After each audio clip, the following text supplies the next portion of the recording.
Chapter 10. The Emperor also summons to the Synod Acicius, Bishop of the Novatians. The Emperor's diligence induces me to mention another circumstance expressive of his mind, and serving to show how much he desired peace, for aiming at ecclesiastical harmony, he summoned to the council Acicius also, a bishop of the sect of Novatians. Now when the declaration of faith had been written out and subscribed by the synod,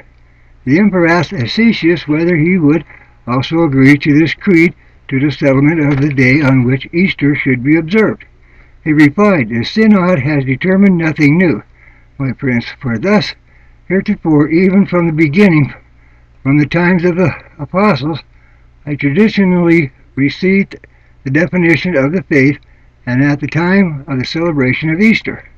When therefore the emperor further asked him, "For what reason, then, did you separate yourself from communion with the rest of the church?"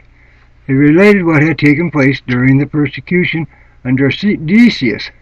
and referred to the rigidness of that austere canon which declares that it is not right persons who after baptism have committed a sin which the sacred scriptures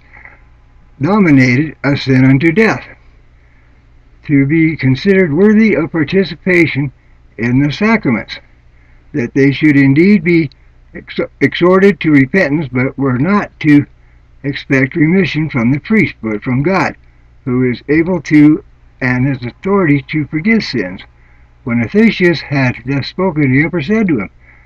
"Place a ladder, Acicius, and climb alone into heaven. Neither Eusebius Plathanus nor any other has ever mentioned these things,